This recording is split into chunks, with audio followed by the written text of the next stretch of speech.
Hello, everyone. This video is part one of chapter 4 on sound recording and popular music. This video will focus primarily on the history of sound recording as well as the business of sound recording. And then part 2 will focus on the history and business of popular music. Now, the history of sound recording started back in the 1850s with this gentleman, Edward Leon Scott de Martinville. He actually used hog's hair bristle as a needle and etched grooves into a revolving cylinder coated with carbon powder.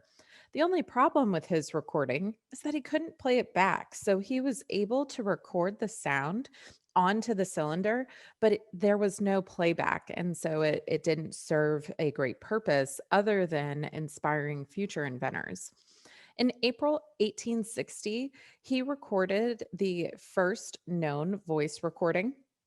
However, because it couldn't be played back, it took developing digital technologies back in 2008 to be able to play it back for the very first time. So it's kind of cool that now we can hear the first voice recording. This stage in the history of sound recording is known as the development age because it's the time when the new technologies were developing. Now, in 1877, this gentleman, who you may be familiar with, Thomas Edison, had the first playback of sound. He used a needle to etch grooves in tinfoil. It was known as the phonograph, which are the Greek words for sound and writing. And Edison's inventions were really the entrepreneurial stage because it was the time when inventors were starting to think about how they could use their sound recordings for business purposes.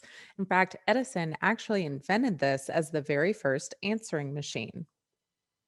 Here's an example of the recordings from the 1877 tinfoil recording.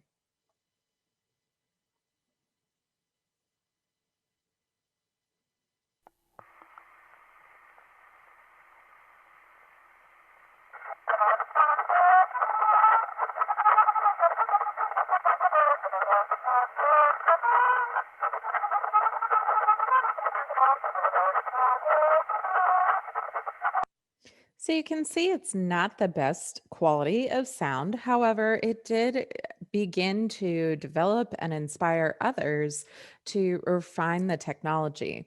In 1886, Bell and Tinter patented the graphophone, which used wax cylinders. However, despite the durable wax cylinders being great for recording, they were not very durable for repeated playback. And so you could usually play them back only once or twice before the wax began to reshape or fall apart altogether. Here's an example of that. In fact, you may notice that as they are recording the sound, the person recording has to blow out the wax to keep it from changing the grooves.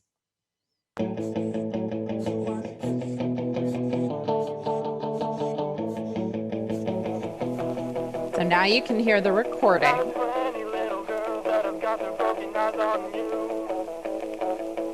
Much better quality.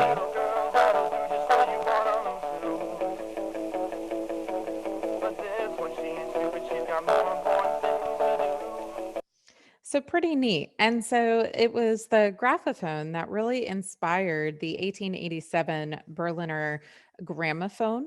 And a gramophone used flat discs made out of zinc and coated in beeswax. They may look pretty familiar. They're what inspired vinyl. So they were also able to develop mass production techniques for the discs so that people could own a gramophone and then buy the individual discs. And within that production technique, what they would do is they would create labels that included the title, the performer, and the songwriter. And this was really the development of the star system in the United States because people would listen to one of these recordings from their favorite performer, and then they would try to find the same recordings from that performer or label or songwriter. And this really developed the first stars in the United States. This really grew the mass medium stage for sound recording because by the 1900s, the gramophone was widely available. In fact, in 1906, Victrola provided a hand crank version, which you can see in this picture, that really kind of made it more easily accessible, made it easier to have in the home. And by the 1940s, vinyl records were invented due to World War II production. And so we really see the development of records and sound recording in this stage. Here's an example of a Victrola, one of the hand cranked ones, playing a old record.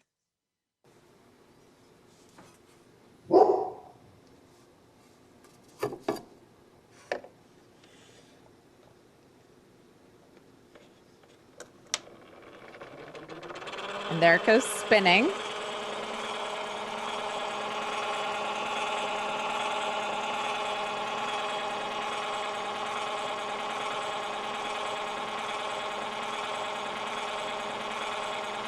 You put down the needle. Imperial Orchestra, Saxophone Company, Toledo, Ohio.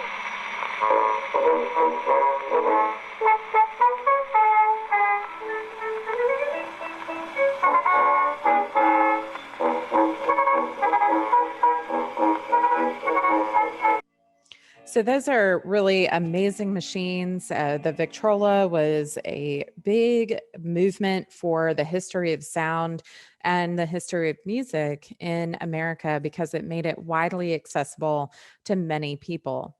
Now, by 1948, CBS Records was using 33 and a third RPM long playing records known as LPs, and they were actually 20 minutes on each side. So while the Victrola records typically only had 1 to 2 songs on the maximum, and then they were only on one side of the disc, the LP allowed for longer playing music and then the ability to flip the record over so that you could have two different sides to listen to.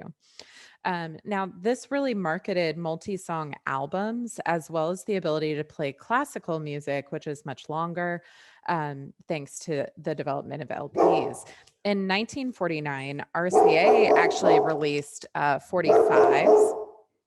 Excuse my dog barking. She's just really excited about the history of sound development, apparently. And the 45s used a quarter size hole, which made it great for jukeboxes. And if you know anything about the late 40s and early 50s, this was one of the popular ways that music was released through these jukeboxes where people could listen to them together. Now, 33 and a third and 45s were not compatible to play together. But in 1953, the compromise was released where you had LPs for long playing music and 45s for singles, and record players really could play both. And so that allowed for these two mediums to work together. In the 1940s, magnetic audio tape was became more widely popular. It was actually invented all the way back in the 20s in 1929, and the technology was refined through the 30s. This allowed for sound editing and multi-track mixing. So if you have ever heard of a mixtape, that was kind of the love language of my era, where you could, mix different tracks and make your friends or your boyfriend a mixtape. It was pretty cool back then because it was new technology. uh even in the 60s and 70s, when even though the technology had been developed, it wasn't really until the late 70s when these became super popular. So they also allowed for stereo sound, which was the more natural sound distribution. It didn't have that like tinny sound that you sometimes get with vinyl records. By the 60s, people were home dubbing, which means to record records to the audio tape or even recording songs off the radio for home use. And by the 70s, record sales were plummeting while blank cassette sales were doubling. And it paved the way for the Sony Walkman and other magnetic audio tape players to be sold. In the 70s, Thomas Stockholm made the first digital recording. And by the 70s, Sony and Philips were working together to design digitally recorded discs. Uh, by 1983, these became compact discs, also known as CDs. And the first player was sold by Sony in 1983 for over $1,000 because the technology was so new and innovative. But by the year 2000, CDs had made records and tapes almost obsolete. And the development of CDR much later, unfortunately, was kind of the beginning of the end for CDs themselves because, like the audio tape, the magnetic audio tape that allowed for mixing and sound editing from home, CDRs made it possible to take files and place them onto a compact disc, and it kind of ushered in the allowance for things like Napster, where people would essentially steal MP3s through digital downloads. In 1992, MP3s were created. Digital recordings could be compressed and placed onto a CD.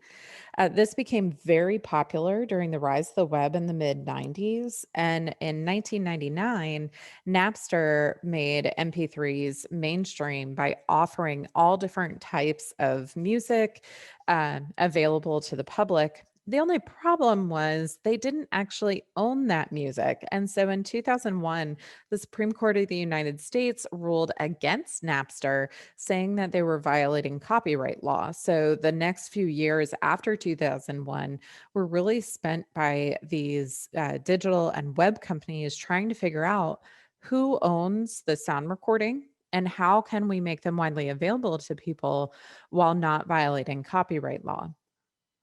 So iTunes became the number one music retailer in the United States back in 2008.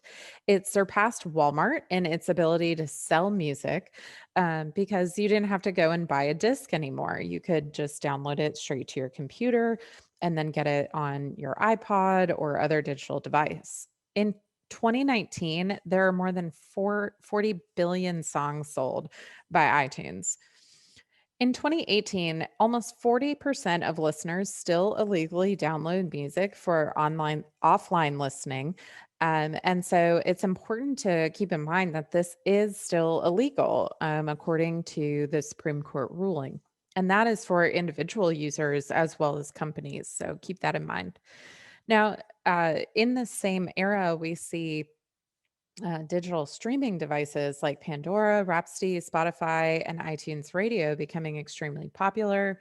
By 2019, audio streams were up 32%, where there were over 705 billion audio streams in 2019. 85% of all US music consumption actually comes from this on demand streaming.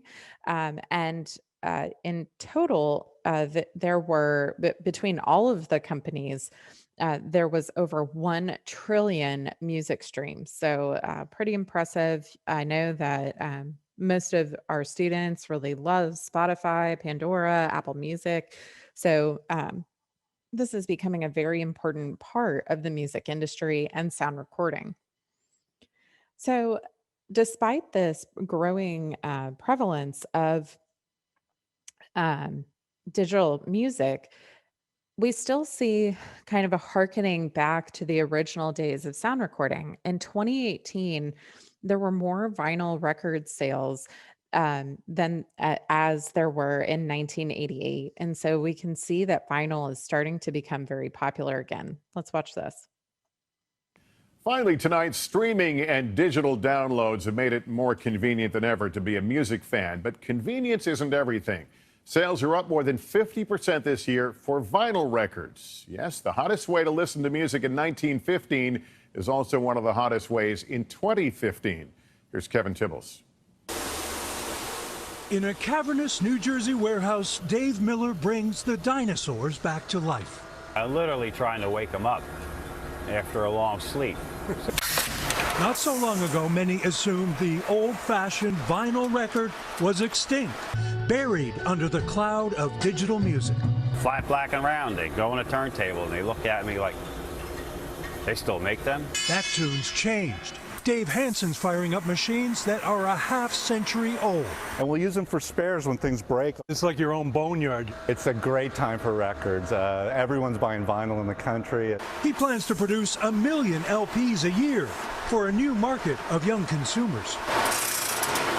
Down the road at the Record Collector, owner John Shrembanis says his online record sales are booming. Why is vinyl making a comeback? It's more fun. For everyone who thought all those dusty records in the basement were completely obsolete, think again. Hey, Peter Frampton. So you can see that some of these technologies reemerge over time. I know I own my vinyl record player. I love playing a lot of my classic rock hits. My husband plays more current hits like Dave Matthews or Eric Church, but I love listening to the Beatles or Fleetwood Mac, things like that on my record player. It just is a different experience. But it's important to note that at a certain point, right around the 1915, the record and sound recording industry really met with the radio industry. And it was a large clash at the time because there weren't the boundaries and guidelines that there are now. So by 1950, the phonograph was very, very popular. In fact, 30 million records were sold, and it tripled each year through the end of that decade. But by 1924, radio comes on the scenes and record sales just plummeted to half of the previous year's total. It's because people were interested in listening to their music on the radio rather than just listening to it by themselves. So radio broadcasted music originally without ever compensating the music industry. The only cost to the radio station to play music was to actually purchase the vinyl itself, or the records, depending upon the era. And so by 1925, the American Society of Composers, Authors, and Publishers charged stations between $250 and $2,500 a week to be able to air music. So to get around that, stations started bringing in live in-house bands to broadcast those instead. Record sales really got a boost at the end of Prohibition, if you think about it. You had a lot of people who were trying to do dance halls and things like that. So it really was about kind of that group need for music. Now, radio and recording industries began cooperating once the TV era caught on in the 1950s. I think both the radio industry and the recording industry realized that they could become obsolete if TV became the mass media to replace them. And so they began working together. The only problem was sometimes they worked together a little too much, and that led to payola. Payola is the term used when promoters for a recording industry would pay radio DJs to play songs by artists that they represented. So it's kind of like, if you were listening to the radio today, how do you know whether that song is really number one or not? Well, what was happening was the representatives of the artists were paying the DJs to say, this is the hot new single, when it maybe wasn't. And so it was deemed to be bribery, but there were no laws against it during during this era that this really began happening. It wasn't until 1959 when congressional hearings into fraudulent business practices gave them a chance to blame DJs for rock and roll's negative impact on teens. And so there was really this investigation into payola during this time, led by Congress, because they were upset with the moral implications of rock and roll. Now, one of the most famous DJs in Chicago, Phil Lind, played secret tapes showing these conversations between promoters and DJs. And it was really quite controversial at the time. In fact, Alan Freed, who was one of the largest voices of radio, admitted to participating in payola. Now, Dick Clark, who you may know from American Bandstand, or maybe, when he was doing the New Year's Eve show, prior to Ryan Seacrest, Dick Clark actually denied involvement in payola, but it has been long thought that he most likely participated in it. Now, a record label during this time actually admitted to paying over $22,000 to a radio station DJ for their record that they were representing to get airtime. So you can see this had very large implications. The Federal Communications Act was created after these congressional hearings, and it creates a fine of $10,000 or 1 year in jail for every violation of payola. So payola is no longer allowed, although some people still suspect that it could be going on. Now, in terms of the business of sound recording, the peak of the sound recording industry or the music industry was actually in 1999 when it was bringing in $14.5 billion. But in 2019, last year, it was still pretty healthy. It was $11 billion in sales. Now, US markets make up a third of all global sales. So the United States is a very large force in terms of buying music. Now, there are certain entities called oligopolies, which are when a few businesses control most of the production and distribution. So, just like in other companies where you have like these large owners who control most of the industry, in sound recording or music industry, you have three major labels: Universal Music Group, Sony Music Entertainment, and Warner Music Group. And they control uh, probably over 60% of the market in the United States. Now, independent record labels tend to discover trends and they make up about 40% of the market. Their market share has grown a lot in recent years due to downloads and streaming and other technologies that make sound mixing and recording a little more accessible to an independent shop.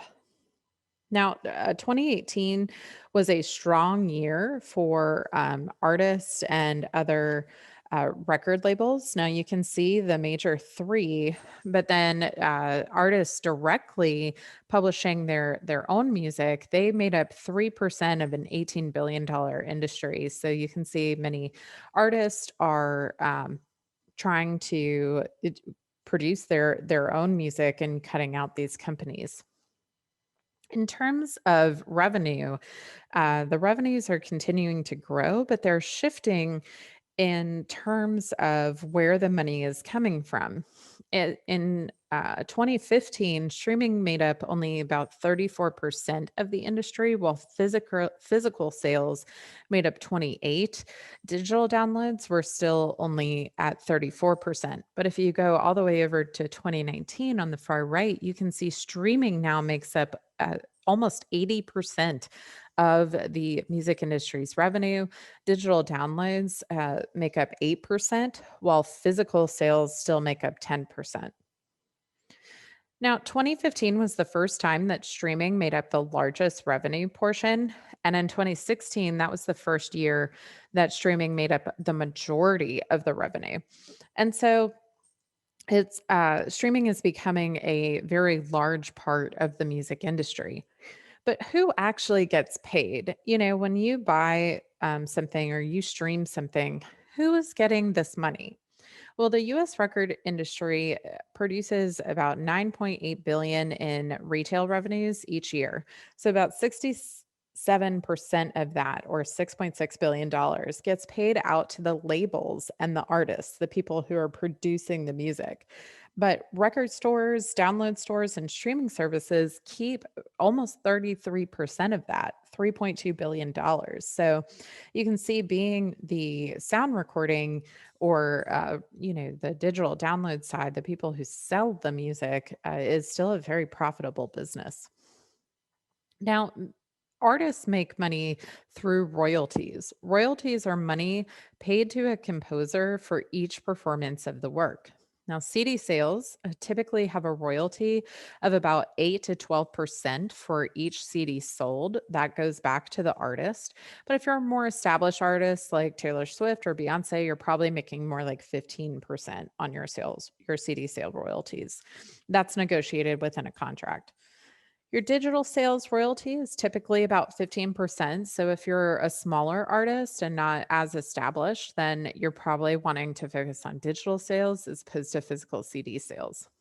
A performance royalty is paid when a song is played on the radio, on TV, film, just any time that it appears in public with your permission. Um, Now, over the air radio stations tend to pay a licensing fee of 1.5 to 2% of their total revenues, so it can add up pretty quickly. Now, large internet stations have to pay up to 25% in order to have the performance royalty and play these songs. A mechanical royalty actually goes to the songwriter, and almost always a songwriter's take home is 9 cents a song. So, anytime that a song is played, 9 cents of the revenue goes back to the songwriter.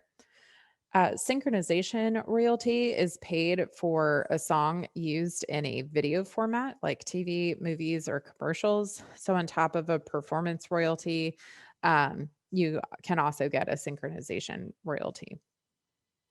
So iTunes keeps about 30% of the cost of what you pay for a song. So in 90, let's say it's $1 that you pay for a download. I think it's a little more than that now. Um, but if you pay $1, then 30% or 30 cents of that song goes back to Apple. The iTunes actually sold a lot of the music that it had purchased. It sold about 30% of it back in 2003. And iTunes, as we know it, is kind of being phased out by their new organization, their new platform, Apple Music, which is more of a streaming service.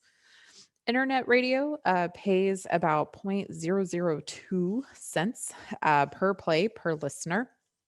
Spotify or other streaming services pay about 0.007 cents per play per listener. So you have to get a lot of listens on a streaming service to be able to make any money.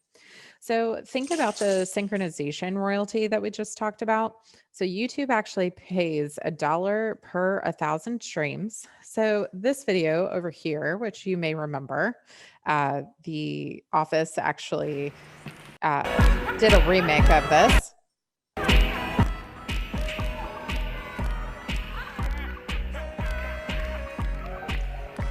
Yeah, you may remember that one. Well, this video has been played over 100 million times. So the synchronization royalty for this video alone is $100,000. Other websites or streaming services tend to pay 15% of their ad revenues back to artists. So streaming takes a lot more plays to earn the same money as a download would. So it takes about 1,500 streams from an album to equal one album sale. So you can see you have to generate a lot more streams in order to make the same money as you would for an album. So for individual songs, it's about 150 song streams versus one single sale. Compensation again varies. We just kind of looked at this. For every 1,000 streams, Apple Music will pay roughly $12.50. Spotify pays $7.50, and YouTube pays $1 for every 1,000 streams. There are over 20 million licensed songs on Spotify, and 20,000 songs are added daily. So it's pretty easy to get lost as an artist. In fact, Spotify says that 20% of the songs that are on their platform never get played. So it can be very, very difficult working in the music industry.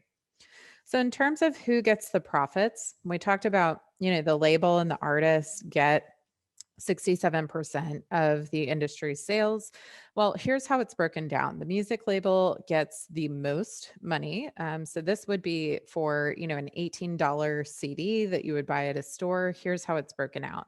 So over half of it goes to the music label. The retailer gets the other portion, and artists will really only make about $2 off of their entire CD, while a songwriter only makes 9 cents.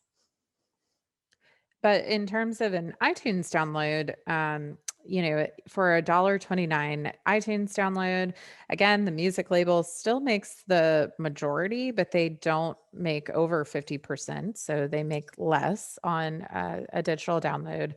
Apple keeps roughly 30% of your money. And then the artist gets 15% and the songwriter gets 9 cents. But 9 cents is a lot more for a download than it would be for your entire CD. Independent record labels are the major risk takers in the music industry. Big Machine Records was actually the company that first promoted Taylor Swift, but then she left and signed with Universal Music Group, which was one of the big three, you may remember. Big Machine Records actually kept her original songs in their songbook and refused to allow her to play them until very recently. But they made a lot of money off of Taylor Swift, but it's really taking those risks on those newer artists, not knowing whether or not they'll be successful. But many singers are turning to the web or social media to promote themselves instead of going through a traditional label. You may remember Colby Calais and Adele got famous on MySpace way back in the day. Justin Bieber, and others have been very famous on YouTube. And there are certain artists who bypass labels entirely, even after they become famous, like Radiohead or Macklemore.